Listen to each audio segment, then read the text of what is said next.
Salutations. Aujourd'hui on se retrouve pour la première vidéo de l'année et attention pas des moindres, puisqu'aujourd'hui on va vous amener sur le week-end de l'UTMB et on va plus particulièrement suivre Mathieu Delpech qui va se lancer lui sur la CCC, donc 100 et quelques bornes.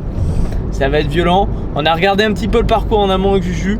Ça va être encore plus violent de le suivre. Ouais. Donc demain on va essayer de débriefer un petit peu avec lui comment on fait. Et puis voilà, on va se retrouver pour un petit week-end bien sympathique. C'est parti.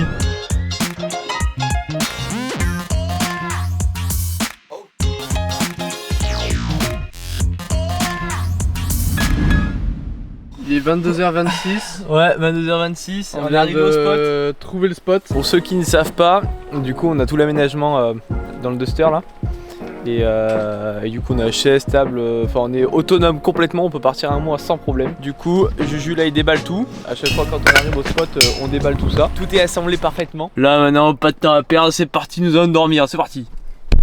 Ouf. J'ai vraiment mis le coup.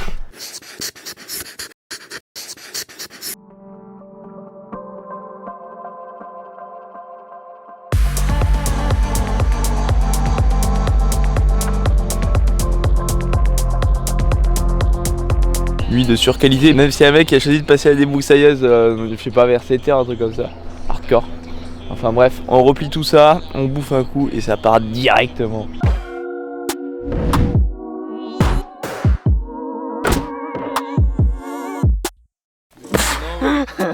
Bon, on va vous expliquer un petit peu en voix off ce qui s'est passé sur les 2 prochains jours parce que on va pas se le cacher que c'était un petit peu lactique de documenter tout ça. Le premier objectif c'était d'aller récupérer les accréditations qui allaient servir pour le lendemain pour justement filmer Mathieu. Pas mal la view.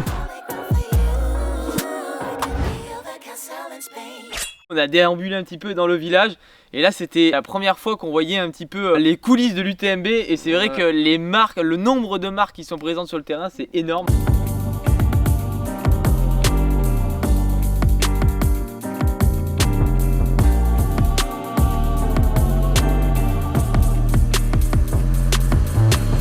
T'en penses quoi toi? Bah moi après je suis quand même vainqueur du trail de Saint-Chambarin. Donc ce domaine je le connais bien tu vois. Mais je sais pas, on m'a pas demandé là, d'avoir un bug dans mon truc Itra là. Et après pour lui, comme c'est un coureur élite, il devait passer par le stand, comment on pourrait dire, un petit peu interview, un petit peu photo. Un peu interview, photo, sauf que faut vraiment être bilingue quoi, parce que c'est full en anglais. Mais bon lui il habite en Autriche donc ça va, il a bien géré. Archi bilingue, il est même trilingue. Juste après, rendez-vous à Argentière parce que Argentière c'était là où il y avait le chalet Brooks. Et là le projet c'était d'aller faire la petite veille de course avec Mathieu parce que voilà c'est toujours important même pour un 100 bornes, à la veille d'un 100 bornes d'aller défouler un petit peu. Alors on vous rassure, c'était vraiment une toute petite veille de course composée d'environ 20-30 minutes de footing.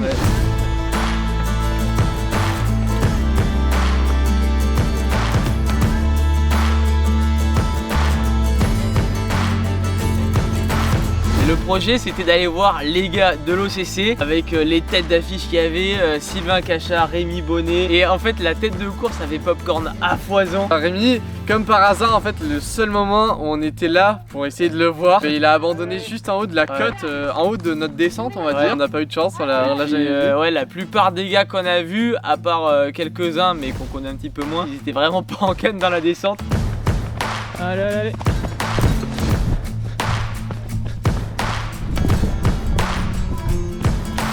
Vous avez explosé à fond. Ouais, l'OCC c'était un scandale un peu, il y avait vraiment beaucoup d'abandon, il faisait chaud aussi. Mais bon, vous verrez que le lendemain à la CCC il faisait aussi très chaud. Après ce petit footing, il était temps de se revigorer à l'aide d'un repas de qualité. Et pour ça, on remercie Ben de la Team Brooks, il nous a super bien accueillis. Si ça, c'est pas une tentative pour me mettre au trail, n'empêche. Enfin bref, on vous en reparlera tout au long de l'année, je pense. Mais franchement, c'était hyper cool, hyper riche de discuter avec lui, avec tout le monde. Du coup, sur l'après-midi, Mathieu a préparé un petit peu toutes ses flasques, tout ça. Ces potions magiques. Ces potions magiques. Là, pour le coup, assez impressionné. En fait, ce qui est impressionnant, c'est que Mathieu il consomme énormément de glucides par heure. Je crois que justement Nicolas Martin apparemment il lui a dit d'en prendre un peu moins, surtout par parce que là lui il partait, de toute façon il vous en reparlera dans sa vidéo, mais il partait sur un truc genre 110-120 grammes par heure, ce qui est énorme vraiment sur en tout cas des longues distances, c'est vraiment énorme. Faut pouvoir arriver à les ingérer, à les assimiler. Sans avoir mal au ventre et tout. Donc on a passé quand même quelques heures sur ça pour vraiment tout faire bien quoi. Ouais, tout faire bien pour chaque ravito parce qu'il y avait je crois 4 ravitaux principaux, 4 ravitaux comme ça. Enfin bref, c'était hyper cool parce qu'à beau te renseigner de part et d'autre, c'est toujours mieux de voir un gars qui le fait vraiment et qui fait les choses bien le faire. Mathieu c'est l'un des gars qui fait vraiment les choses au mieux. Ouais. Il est très pointilleux sur tout.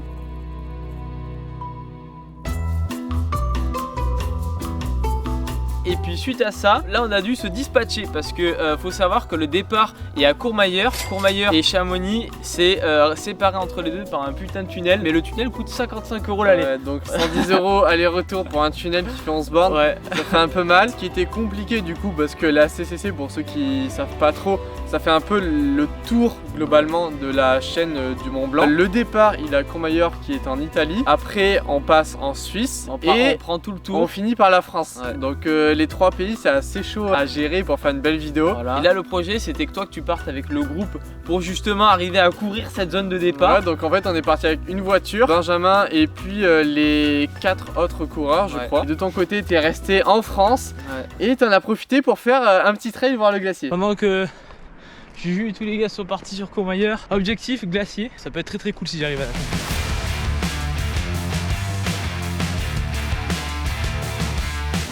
Et puis droit dans le Pentu pour aller voir ce glacier, un glacier magnifique. Franchement j'avais jamais vu de glacier d'aussi proche et c'est assez impressionnant parce que la hauteur c'est genre de 30 à 45 mètres je pense, un truc comme ça. J'ai sous-estimé comme d'habitude la sortie, je suis revenu complètement de nuit, sans frontal, j'ai tâtonné complet. Enfin bref, après tout ça j'ai été accueilli chez la famille de Mathieu justement, qui a eu la gentillesse de m'accueillir pour ce soir là. Ouais, parce que la famille de Mathieu était bien active aussi, entre son frère et ses parents qui ont fait tout le parcours, donc franchement Mathieu était bien entouré.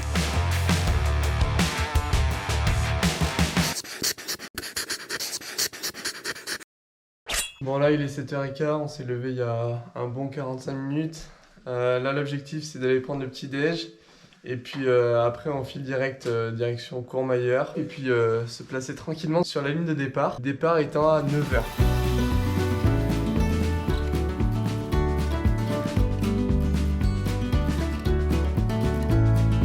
Et puis moi de mon côté j'avais environ 1h10 de route. Et là le projet c'était d'arriver vers le village de Fouly. Et à partir de ce village là, poser la voiture. La Fouly c'était le premier point de ravitaillement de Mathieu. Moi j'allais pas me contenter du point de ravitaillement. Je me suis dit bah go aller sur le col de Ferré, qui est donc le premier col où passe Mathieu. Direction droit devant.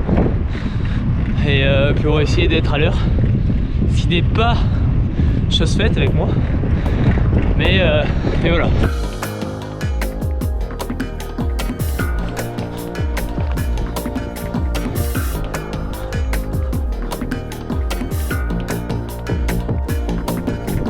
En fait c'était quand même assez loin et vu que tu l'as fait en courant, tu t'es tapé quand même dénivelé. J'avais 1200 du coup. Ouais, 1200 de dénivelé juste pour aller faire un plan. Pour entamer la journée. Donc c'était assez chaud. Pendant ce temps là, nous avec Benjamin, on est plus tranquille parce qu'on est dans la voiture. Par contre en voiture en fait on peut pas direct faire Italie-Suisse.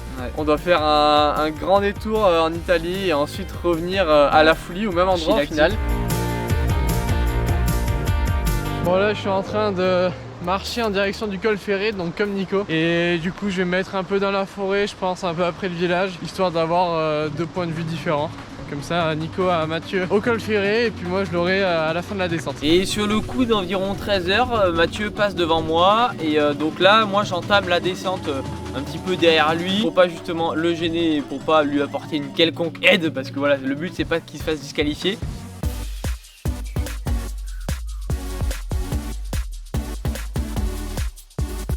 Ouais, et pendant ce temps là du coup je voulais essayer de faire un plan avec le stabilisateur et tout un peu stylé. Je fais 2 bornes et quelques en marchant, donc bien chiant déjà avec tous les sacs et tout. C'était tellement la galère que j'ai pas pu filmer ça, mais je me suis retrouvé dans un marécage de fou. Du coup quand Mathieu est arrivé j'étais pas du tout prêt, donc j'ai fait littéralement plus de 5 bornes aller-retour en marchant. Qui m'ont pris à peu près 1 heure de galère. J'étais tombé dans une rivière et tout pour faire un monoplan qui a duré littéralement 5 secondes. Je suis revenu à la Fouly, maintenant je vais reprendre la voiture et puis on va voir un peu où est Mathieu et en fonction on va essayer de le rejoindre au plus vite. Bref, après tout ça, du coup, lancement de journée bien entamé. Là, le projet, c'était que moi, je prenne directement le vélo et en fait, les chemins se croisaient à peu près. Donc, je pouvais être à pas mal de points en prenant le vélo. Ce que j'ai plus ou moins réussi à faire. Voilà, j'ai pas mal de plans de Mathieu. Toi, du coup, t'as pris le Duster et le projet, c'était d'aller directement à Champex. Et entre temps, chose impropre, je savais pas du tout, ça faisait plus d'un jour qu'on s'était pas vu. Et là, je te vois sur la route à vélo et tout. On s'est croisés. Moi, je m'arrête un peu à côté parce qu'au final, on rattrape Mathieu, on arrive à filmer et tout. Donc là, c'était nickel. Puis moi, je file directement à Champex, Champex sur le lac, un truc comme ça. Là, c'était le deuxième point de ravitaillement. Et donc, toi, tu y allais en voiture. Moi, énorme erreur. Je me suis dit, bon, vas-y, je vais courir ça à vélo. En fait, le chemin pour monter à Champex avec le vélo, c'était horrible. Vraiment, c'était la caillasse. J'ai poussé les 3/4 du temps. Enfin, bref, c'était honteux. Moi, j'arrive à Champex littéralement, je pense, une heure et quelques après avoir pris le vélo. Ouais, toi, t'as vraiment sursubi. Moi, j'ai quand même réussi à l'avoir assez bien. Allez, tu accroches-toi, allez. Allez. Après ça, la voiture, on se rejoint. Ouais, on se rejoint. Et dans un premier temps, je me dis, il y a un bon gros 20 bandes de descente. Après, l'objectif, c'est d'aller au col de la Forclaz. Il y a 1000 mètres de dénivelé. J'hésite et tout. Heureusement, énorme réflexe de qualité. Je me dis, bon, je vais quand même prendre la voiture. Et c'est vrai que là, heureusement que tu l'as mis parce que déjà, j'allais sauter complet. Déjà, t'allais sauter et en plus, t'allais pas du tout être à l'heure pour choper Mathieu. Là, après, du coup, on va essayer de retrouver Mathieu sur le col de Forclaz. Là, il descend du coup. Il monte et il descend de. Ouais, mais là, il est en train de. Non, je crois qu'il monte là-haut d'abord. Ah ouais? Ouais.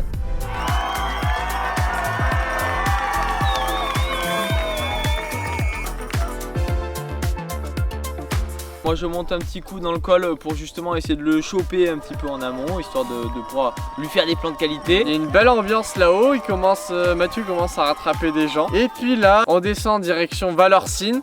Valorcine qui est un peu le début enfin la frontière française. Et dernier ravito à Valorcine surtout. Faut savoir que là sûrement dans la vidéo ça s'enchaîne assez vite. Ça. Mais ça fait quand même, ça doit faire quoi, un bon 8h30 de course. Ouais, ça doit être ça. En fait il y a tellement d'avance entre tout le monde que j'arrive à envoyer des messages en mode ouais, prépare-moi du salé et tout. J'avais rien dans ça, que j'avais dur mentalement de connaître le classement. On arrive à les voir grâce au puce GPS avec les intermédiaires et tout. Bon, là on est à Valorcine, kilomètre je pense pas loin des 80, quelque chose comme ça. Je cours un peu, rejoindre Mathieu pour reprendre un peu la descente.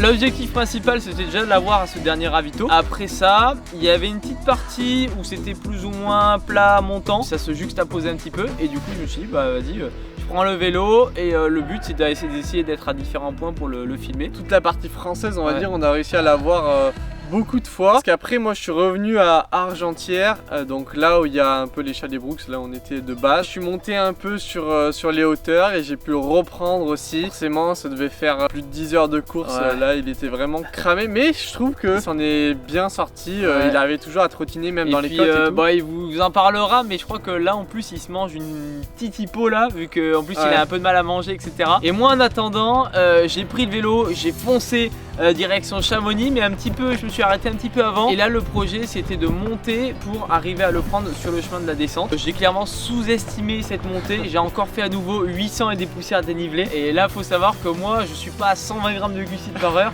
Je suis plutôt à 20 grammes de glucides par heure. Ouais, même pas je pense. Même pas peut-être. Non, plus 10 grammes.